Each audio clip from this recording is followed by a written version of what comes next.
Hello and welcome to the How to Trade Like a Pro podcast. I'm Wieland Arlt, and in this episode I'm talking with Jeff Hirsch about how to use the Stock Traders Almanac, how the story behind this great yearly book is, and what you can do with all the insights from that book. Before we start, please take a closer look to the risk disclaimer in the show notes, and now enjoy this episode. I'm here with Jeff Hirsch. I met Jeff in Las Vegas and at the Money Show, and I'm so excited, Jeff, that you take the time and sit down together with me to talk about markets, trading, investing, and of course, how everything started for you and, well, what your path in trading has been. So welcome once again, and thank you once again to be here with me. Pleasure's mine. I mean, we had some chats in Vegas that totally needed to be continued. You know, I had other things going on, so did you. So we had some good interaction there. So this is just sort of an extension of our discussion. So yeah, I mean, I grew up with this book. I grew up with the Stock Traders Almanac. It's a a proud story. Carried on my father's legacy. I've stood on his shoulders. But it all started before I was born, man. You know, it was weird. He was at a place called Indicator Digest back in the early 60s. He went to Brooklyn College on the GI Bill and got a degree in music. He was in the music writing and publishing business. His cousin, my godfather, Sam Coslow, was a somewhat famous songwriter. Wrote Cocktails for Two and My Old Flame. He produced Copacabana. And Yale had hitchhiked out to California to be with him. He's like his older cousin after World War II in the late 40s. And then I guess he came back and got into business, went to school. So Sam had sold his publishing company to RCA way back. And the stock crashed. So Sam, smart guy, began to become the student of the market, ended up doing a book called Super Yields years ago. But back in, I think it was 61, he ran an ad in Barron's, a A-B split. You have one headline on one press, one headline on the other press, and they test it. So the ad hits for this new publication called Indicator Digest. All the indicators, which, you know about indicators. And he called up my father before he was even married, whatever, said, Yale, I need somebody to run operations. So he brought him in. It was down in Palisades Park, New Jersey, just outside, across the Hudson from New York City. And so Yale was like the number 2 guy there, marketing, research. And then after a few years, of doing all this analysis, and he wanted to take all of these market patterns and cycles and trends and indicators and put them together in a calendar format. I think I had my current home desk copy of the Almanac I sent to somebody, but he wanted to put it all together in this calendar format so he could follow the market schedule along with his own. And you've seen the book. I think I handed you one out there when we're in Vegas, or you have one with you. I forget exactly. But so, the first year he left Sam in 66 while my mother was pregnant with me. Incorporated the Hirsch organization, February 66. Spent the next year and a half researching and building and creating this book. And the first edition came out in the fall of 67 when I was like, 1.5 years old, the 68 edition. Yeah. And it caught on. I mean, we've been doing it. I just sent the 58th edition to the publisher, the manuscript. We're going to proof it a couple times until it comes off the press in October. But I just turned 58 a few weeks ago. So it's like as old as me. So, I was born, bred, weaned, raised on patterns, cycles, seasonalities. I was the business. He had an office in New York City for years, but he got tired of commuting. So yeah, of course. he built an office, added a garage onto our house in New Jersey, suburbia. Took the old garage, made it an office. Had other people from the area working for us. And it was like a business running out of the house. So I was shipping books to people when I was a kid. And I guess the biggest thing was, I think I have this little ruler that I used to use. Remember the Barron's Lab pages? Mm-hmm. You know, the lab page there was like all the half hourly tick data for the Dow. I used to go down there when I was a kid, like, teenager, and underline upticks for the half hours and then Right. compile them on a piece of graph paper with an adding machine. Same thing with the closes. So that's how I, was introduced to it.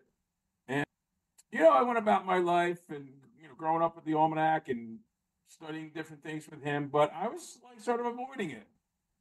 And then in 1989, I was doing odd jobs, out of college, just sort of looking for myself. And my friend says to me, Jeff, what are you doing? You got to go work for your father.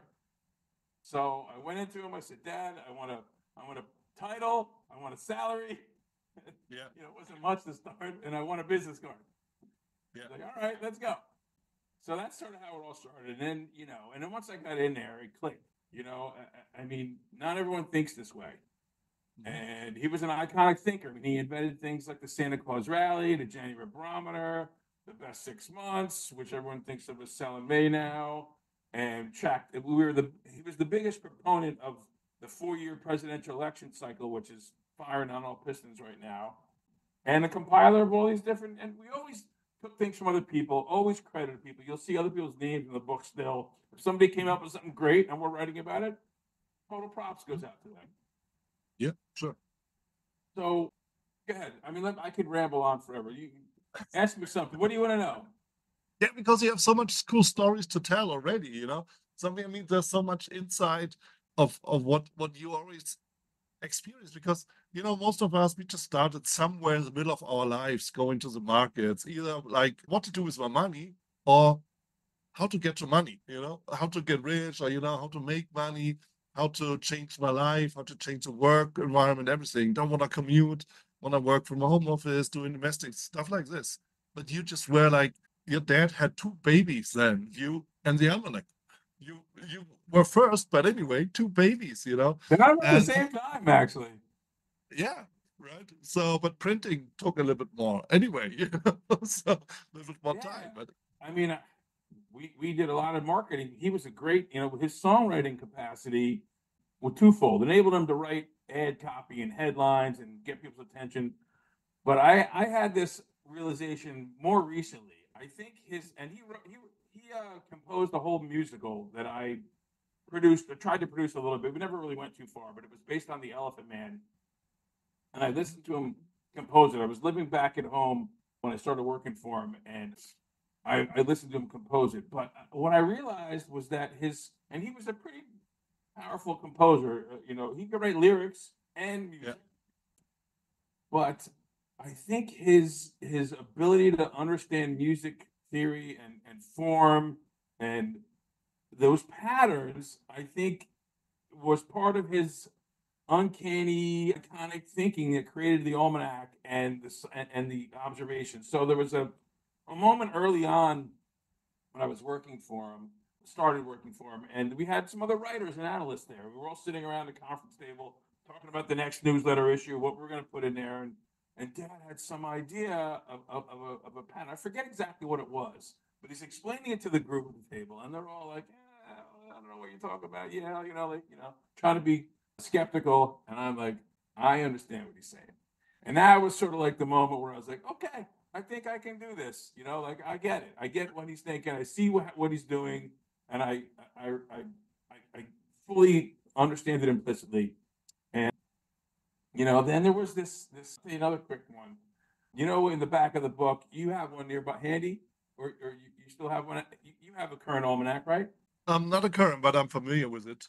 Back then, when I had like real books, now I'm just traveling, as you know.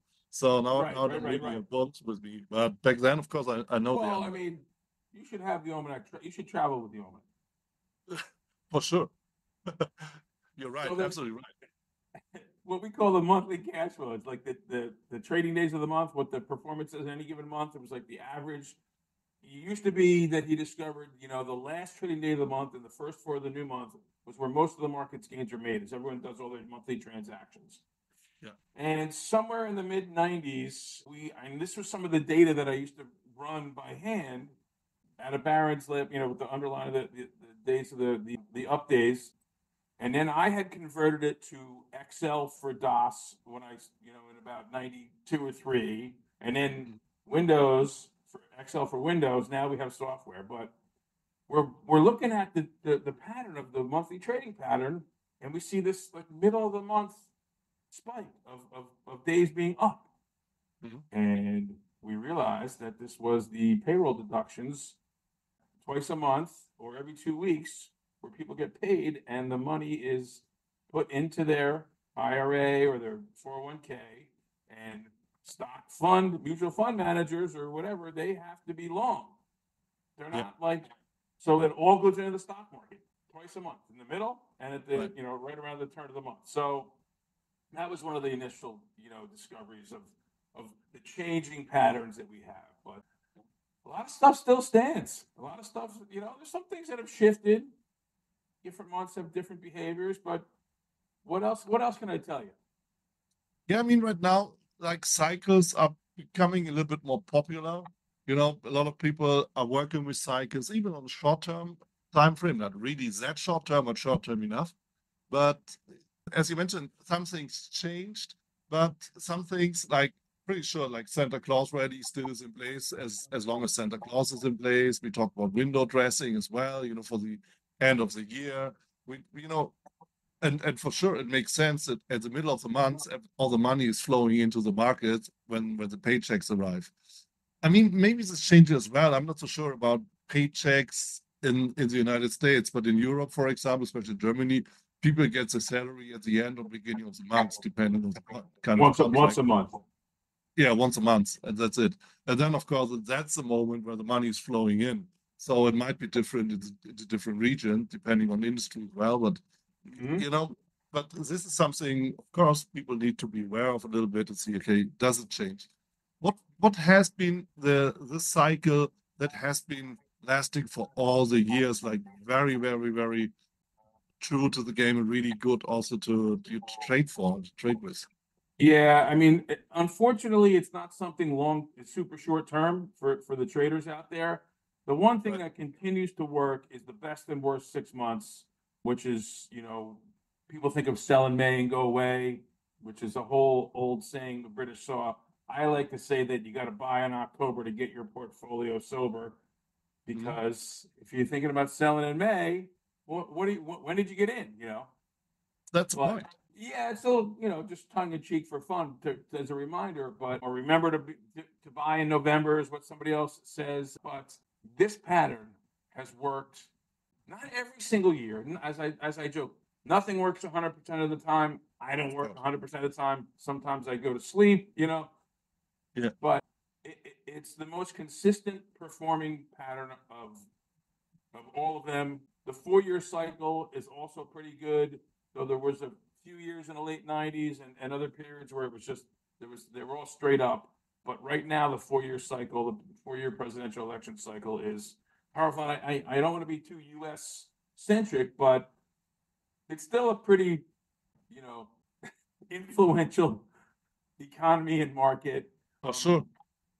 There are others that are coming up there, but I can tell you that the one thing that, and I'll jump back to the best 6 months in a second, the one thing that makes the 4-year cycle so relevant and valid is that we are the only, major economy, major country in the world that has regular elections on the same day every 4 years. The first Tuesday after the first Monday of November. And, there's a lot of votes of no confidence and parliamentary procedures and all kinds of stuff that we see going on in the world. And there's other democracies that have regular elections, but nothing's as clockwork as the U.S. election cycle. So that's why it works. Yeah.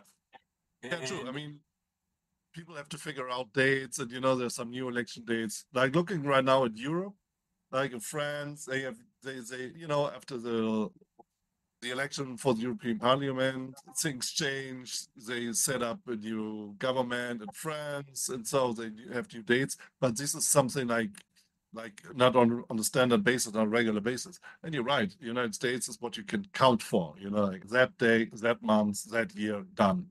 For sure, no matter what, And yeah, makes sense to look at this. And this year, we have a page in the 24 Almanac about how the government manipulates the economy to stay in power. And that's why we have that third year, pre-election year, like last year, which is so strong. And, election years have been a little bit rough with a couple of, 08 and 2000 with the undecided election. But what we have going on this year, which, maybe obvious once we say it, is that we've got two known entities. You know how the stock market dislikes uncertainty, right? Yeah. In general. So Right. now, I know there's got a couple of old guys. Some people are ticked off by one guy. Some people are ticked off by the other guy. Politics aside, policy aside, Wall Street knows pretty much what either one of these people are going to do when they get in office. We have a decent feel, and they're ready to. I think Jamie Dimon, or one of the big Wall Street CEOs, said it relatively recently that, hey, we can change course whichever one of these people gets in. We know what's going on. So I think that's part of the pressure, or part of the factor behind the market being so strong this year, on top of the AI tech boom and soft landing, or whatever you want to call it. We've got a market that knows both of the potential people that are going to run the biggest economy in the world. So that's positive. Yeah, the crazy thing is that if you look at the markets right now, we're talking June 2024, everybody's going crazy in the NASDAQ. The Dow Jones is somewhere beyond, it's like some kind of divergence. And the S&P 500 is going crazy just because like the 10 big stocks in tech. And if you combine this with the cycles, right now we're in June. And if you look back, like, sell and May go away, but, we don't go away. We sold right something. Now, nobody's going away, right? No. And we don't recommend going away ever, really. We recommend repositioning. We had our MACD seasonal sell signal for the best 6 months early in April. The Dow has not made any ground since then, really. Nothing significant. It was early April. NASDAQ has a best 8 months that goes through June. So we are currently tracking our NASDAQ MACD. And we use, on the sell side, we use the traditional 12/26/9 to get out, because it's a little bit slower. Tops are kind of a process. On the buy side, we use the 8/17/9. This is daily MACDs from Jerry Pell's original research, because it's a shorter, faster, and you want to get in at those bottoms, especially the last couple of years like we did in October. But we are currently buying our MACD sell signal for NASDAQ's best 8 months, and we'll transition to even a little bit more cautious, but we tighten up stops, we sell underperformers, we hang on to winners. We will, get rid of or sell our QQQ and IWM position in the portfolio, because that's what we do every year. There's a strategy also in the Almanac that overlays the 4-year cycle with the best and worst 6 months, or the 8 months, if you will, where you trade in and out in the post-election year and the midterm year. But from the midterm buy in, sometime after October 1st until 2.5 or years later in the post-election year, end of the best months period is when you sell. So you hold all the way through the pre-election year and the election year and don't sell. That's not a swing trader trade. That's a long-term investment for, whatever you make in your trading, you put into the best and worst months for the long haul. We also do some shorter term trades and stock picks and sector rotation and that sort of stuff in our newsletter service, and that's based upon some of the work in the book as well. Yes, how can I use the Stock Traders Almanac the best way? Now, let's say I'm starting just fresh from ground. Let's say I have like 100K in hand and just want to start investing, So let's say it's beginning of the year, 1st of January. I open the book. So what to do?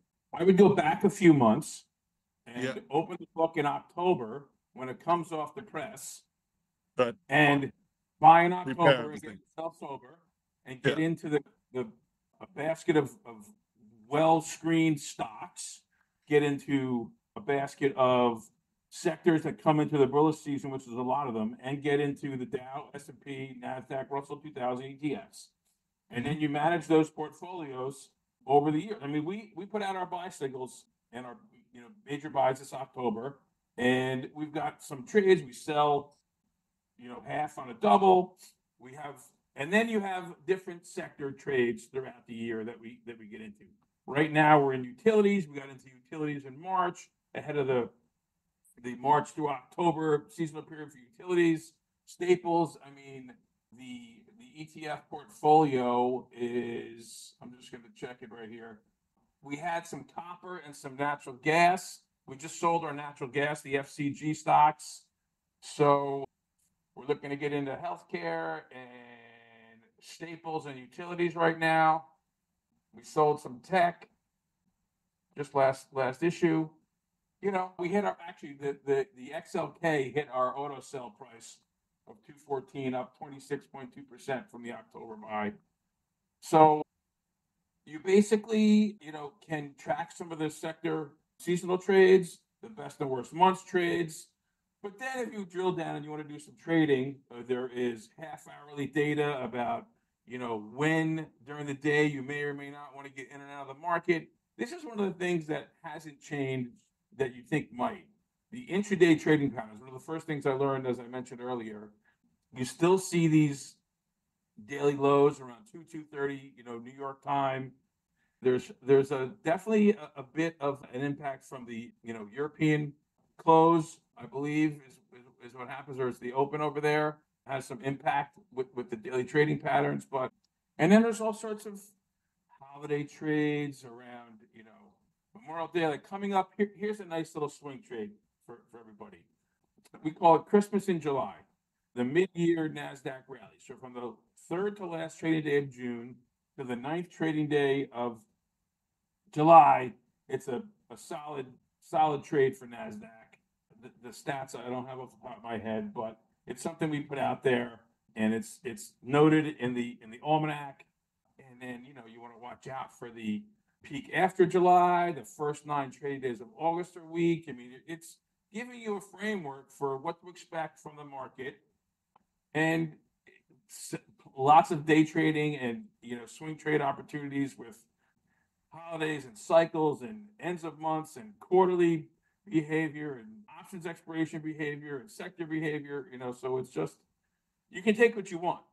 I tend to stick to the personal with the sector trades, the best and worst months trades, Salome type of stuff, and also our stock picks. So every year when we get our MACD buy signal in October, we pick a basket of stocks that get screened fundamentally, technically. We have a couple of wrinkles. I can get into it if you're interested, but it's got the seasonal overlay.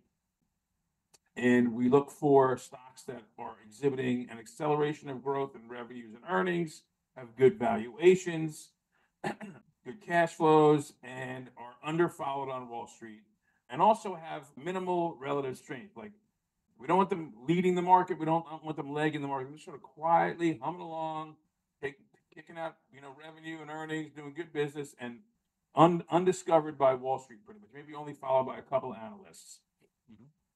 And then we manage those positions. There's some other trades in there. There's the free lunch stocks, buying new 52-week lows, just a triple witching Friday in December, or actually quadruple witching now. So there's all sorts of things. But the newsletter is the companion to it. So, you get a free copy of the Almanac with the newsletter so you can get yourself, geared up. And then we give you our monthly outlooks, update the analysis. We look at the whatever patterns or wrinkles are happening, with the down April, the up May, and June being strong. There's some, historical patterns there. So I don't know. There's people seem to be happy with our guidance. Yeah, I mean, it sounds like you can choose. You get the book, you get the almanac, but you have to do all the homework yourself, or you just buy in also about the service and get a little bit more insights, that you save a lot of time, obviously. I mean, what you're talking about is like doing all the research. It's a full day job, at least.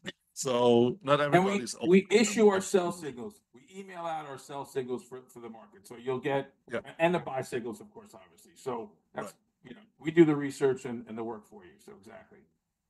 Yeah. Because, there's so much opportunities in the market. So, and it's not like that I'm really confused about it, but I'm really astonished how much you can do there. You can go very short-term day trading, futures and stuff. But then you go also investing really long-term and feel like, okay, what cycle to follow, what to look for. For me, I'm more like the short-term guy looking for candlestick signals. And of course, for me, it's very important when can I expect some kind of volatility and when not, So if there's no So volatility, we have a day better off, here's something for you. You trade the indexes, right? Yeah. Like S&P and stuff. So in the Almanac, we have the market probability calendar. So the percent of time that day, trading day, has been up for the Dow, S&P, NASDAQ, Russell 2000, whatever. And then on the calendar page, I wonder if I could even. This is last year's book that I have, just so I don't know if you can see that with the blur. Whatever. Somebody can go look it up on the internet.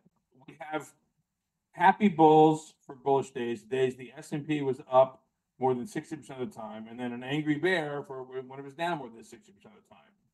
So what we tell people about, and it's in the introduction of the book, is anything can happen on one given day, right?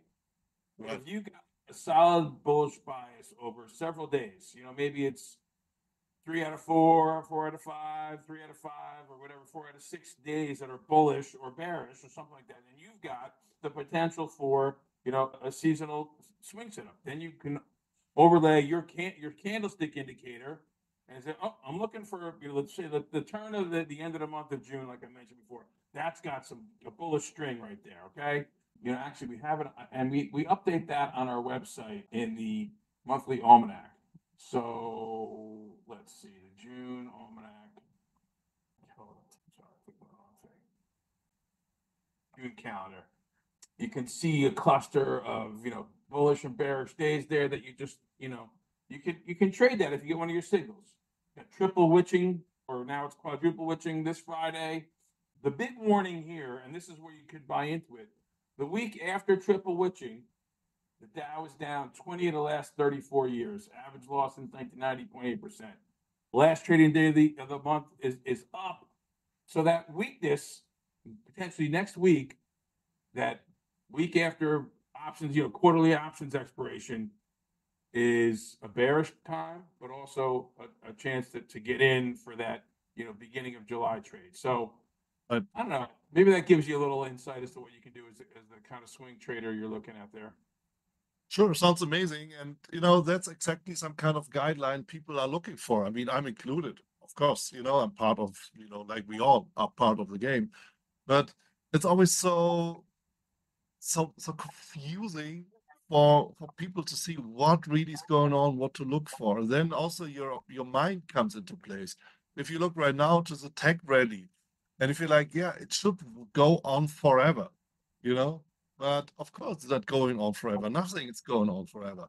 And now the question is, how can both fit together? Like you have the themes or the topics which are going on right now, which is some kind of hype as well. But then you have like all the province cycles and all the insights over the years and decades or centuries, back from Charles Henry Dow and maybe even earlier, So how can everything fit together? For me, it's very like, it's a miracle almost, that it's still everything works. You know what I mean? Yeah, I think everything is too much for people. I think, you mentioned candlesticks, which I use also. You have to find a thing that click with you as a trader or investor, and put them together.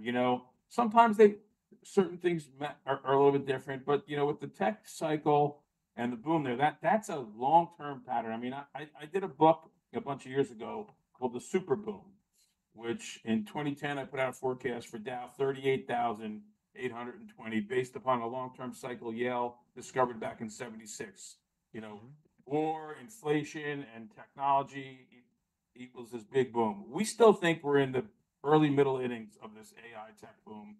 It's got a lot more, solid, a lot more depth to it than the .com, boom or bubble did.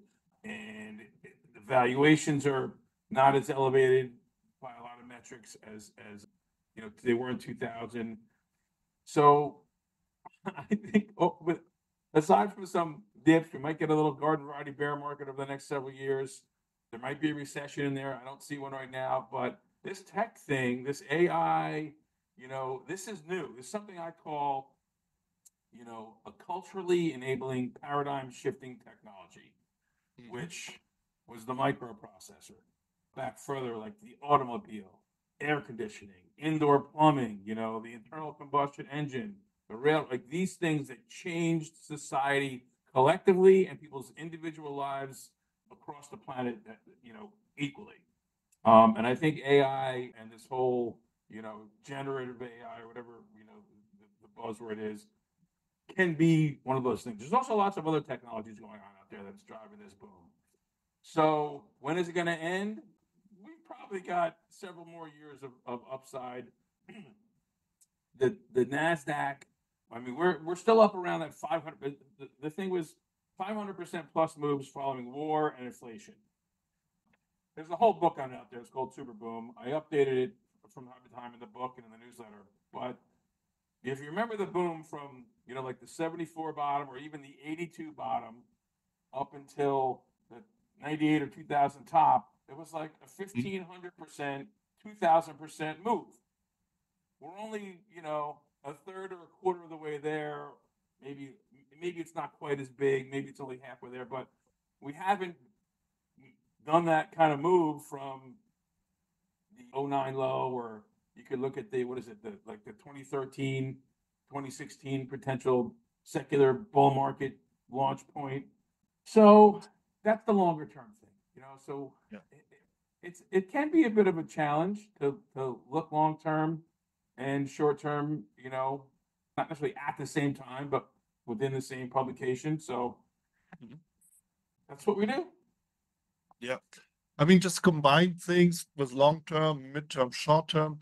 For me, it's like, okay, we have like this super trend. We have this, you know, this boom, we have this hype with an, you know, with the tech stocks going on. And obviously it's there to stay. I mean, for sure, AI will not vanish right now, you know, so it's Not there to stay. anymore. No, not anymore. And I think the same is true. I mean, we can talk about the data as well, like crypto, like Bitcoin. But you know, it's something we have to accept that it's there right now. And if AI really turns to Cyberdyne one day, you don't know. You know? Cyber It's what? Cyberdyne, you know? Like What is these that? guys sending the Terminator. Oh, right. You never know. But anyway, having this in place and just going over like, Yes. okay, that in general we have this big boom, this big hype, but still there are corrections in place. So as a trader, for me, it's more important to feel like, okay, in general, maybe it's still time to buy the pullback, you know, buy the dip, which is always like something goes through the media. Buy the dip, buy the dip. And Yeah, it but works which until dip? it doesn't work. Which dip? That's Well, where the Almanac comes into play. You want to get in there September, October when those Right. dips are really more meaningful. You know, Yeah. we just, you know, I told you we sent the manuscript off for the, you know, to get proofread and everything for the 2025 Almanac, next year's Almanac. And, you know, going into, I do an outlook in it every year. So you know, I did it last week in June. I'm looking out, you know, 6 to 18 months out, you know. Right. And initially, the post-election year, you know, has historically been not so great. I started looking at the comparisons of, you know, this type of post-election year where you've got a second-term president, you've got, you know, the potential for, and also in the recent years, it's been a lot better. So my outlook, where I initially was expecting to be, you know, a little bit concerned about next year, I'm not so concerned just yet. I think with, you know, two people who've been there before, known entities, and what we have going on here, I don't necessarily see any major or official correct, you know, bear market until probably 2026, maybe another textbook midterm year bear market. Yeah. See. Yeah. What comes to mind? So what's crossing my mind right now is, you know, trying to put everything together to combine it. Maybe you've done this already, like putting Elliott waves, the idea of the Elliott waves together with cycles. Is there a fit? I'm not a huge Elliott wave fan myself. It doesn't really click for me. I don't see a fit there. I think the fifth year of a presidency, you know, where we've got two guys that are going to have a fifth year, incumbent party wins and losses, all post-election years. It's just looking at 8 to 12% on the upside for the S&P 500. And your typical September, October, low point, little first quarter dip. I see more doing stuff with like candlesticks and MACD and technical indicators overlaid with the seasonals and the cycles, as opposed to Elliott wave, which is another cycle. It's another cycle pattern. People use it. I don't see it as much anymore out there, but it was never something that made a whole lot of sense to me. I used to look at the old 3 peaks in a domed house pattern, and the George Lindsay stuff. I see that where wherever I look, I see that, but it stopped working from my perspective. I think, the market's changed somewhat, that some of those cycles don't work the same. I'm more of and the Almanac is built on cycles that are related to human behavior, not just some wave thing that's sort of arbitrary and mathematical. Like people do different things in the summer. People do different things at the beginning and ends of months. People do different things in election years. So even the super boom cycle, it's not a set time frame. You're looking at events in history that impacted, like the Archduke Ferdinand getting assassinated, the Gulf of Tonkin resolution, the fall of Saigon. We had currently we had 9/11. That was like a big marker to the end of the secular bull market, the previous one. Even though the Afghanistan stuff lasted a while, by 2014, the major troops were out of Afghanistan. I know there was a botched real evacuation at the end, but when you don't have a full military deployment by the U.S. overseas, that lets the country focus on economics and technology and ingenuity and that sort of thing. Yeah, I mean, also speaking of like all the events you just mentioned, there's so many impacts coming in from the political side as well. You have terrorism, you have wars, you have all that stuff. For sure, you cannot predict if that's a good thing. You cannot predict, But when is the moment where a cycle is disturbed and really just changes for good, or is it just an event from your experience, like for 1 year and then next year it's all over again, the same as usual? Well, like the whole end of the 90s .com bubble, that overrode the 4-year cycle because it was just straight up. So, and then you've got, an event like the crash of 87, a systemic market event that can't really happen anymore. You've got some things over time. I mean, there used to be this September reverse barometer that doesn't exist anymore. Where whatever September did, the fourth quarter would be different. The whole monthly cash flows things, it's pretty much spread out over a lot of the days. We're still tracking that. That changes. You can't really tell if a cycle is permanently changed without a good bit of hindsight. But you can see when things get knocked off. I mean, this whole COVID thing, that clearly knocked the cycles for a loop. And then the response to it, had changed things for at least a year. I think we're through that. I mean, I know there's this whole inflation, battle, and that seems to be dealt with. But from 2021 until the present, right now, the 4-year cycle is tracking extremely close to the historical averages. And I run a chart on that, and it's just uncanny how close it is. It's not going to last forever. It never tracks so closely. So I get a little nervous that, we're coming up to the end of the 4-year cycle being so predictive. Yeah, so accurate. Yeah, I mean, that's also something. You want to, you just follow these rules. You want to place a trade, you want to invest, and then all you think about, but what if now we have this situation? Is it different? All the stuff comes into mind, and therefore it's very good to, to have something feel like, but in hindsight, if you look back in history, this is a stable pattern, this is a stable cycle, this is something where we can rely on, even in some, let's say, tricky situations, Yeah, I mean, it's always different. It's just a question of how and to what degree. But it's also, a lot of times it's not so different because people are creatures of habit. and they do things at regular intervals, and the algorithms get programmed by these people to do things at regular intervals. The masses move money on a consistent basis at regular intervals. It's hard to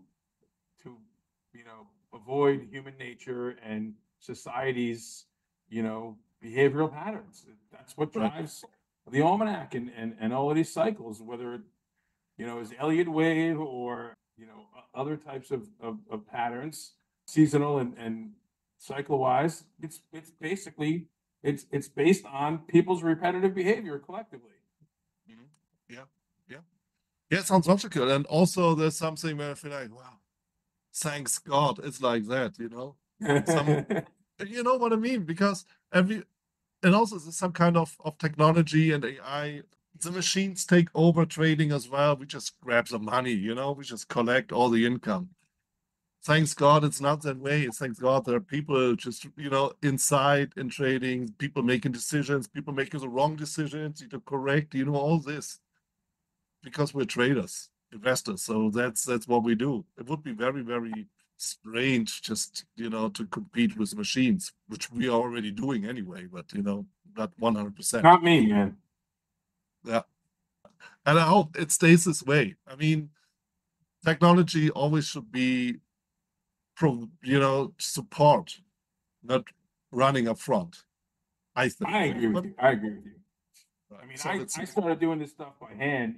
I think the key for traders, this is where we get away from the data and the cycles, and we get into the human condition, the emotions.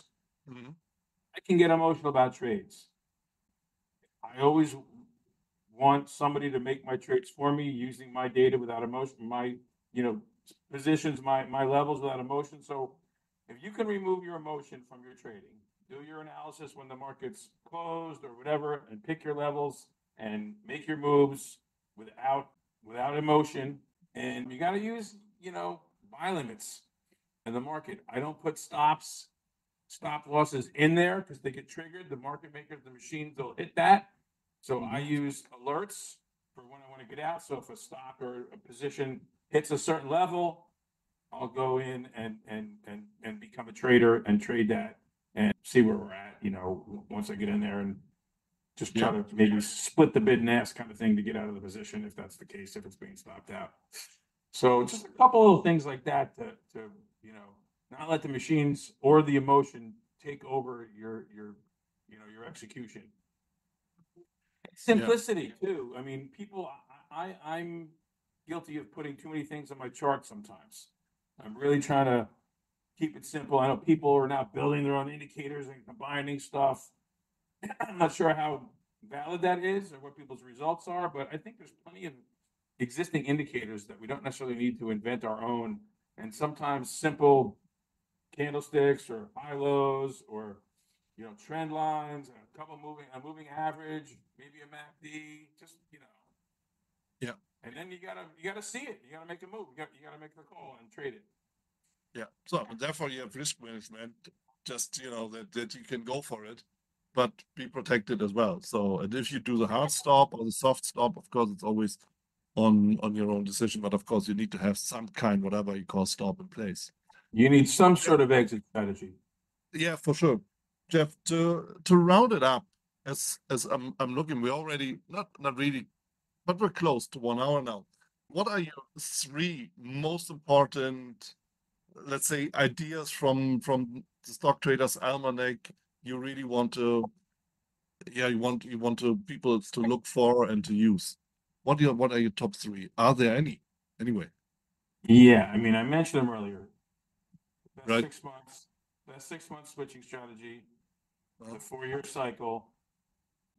The third one. I could pick a bunch of different things, but I'm going to go short term for you. I think the intraday trading patterns, which have proven to be consistent despite all of the algos and HFT trading going on out there, all the machine trading. I think that's still relevant, and I use it when I'm going to make a position. If I don't get my price, the level I want, just wait till the afternoon, the New York time, when traders go get their Diet Coke or their espresso or coffee or whatever, or Campo Juco, whatever that stuff is, and that's the sort of, you get that little dip. So half hourly trading pattern or intraday trading patterns, best months, and the 4-year cycle are probably the 3 most important. Excellent. Jeff, thank you so much. Once again, I'm very grateful for your insights, that you take your time, and especially it's a day off in the US right now, markets are closed, and still you feel like, wow, okay, let's talk about trading. Again, thank you so much. I hope to see you soon, maybe in China, but for sure in the US, one of the events with Money Show. Happy to be there again, and all the best to you. It was really a pleasure. Really enjoyed our chat. Appreciate your stopping by and saying hello to me in Vegas and setting this up. Let's do it again soon. Yeah, all right. See you soon. Have a good one. Yeah, thank you. Bye. That's already it. And I really hope that you enjoyed this episode and you took away some learnings for your personal trading. If you want to learn more about me, about my interview partners, if you want to have a one-on-one coaching or even get into a training course with me or my interview partners, just get into the show notes and follow one of all these links you find there. And then I will be happy to hear and see you again. Your Wieland Arlt.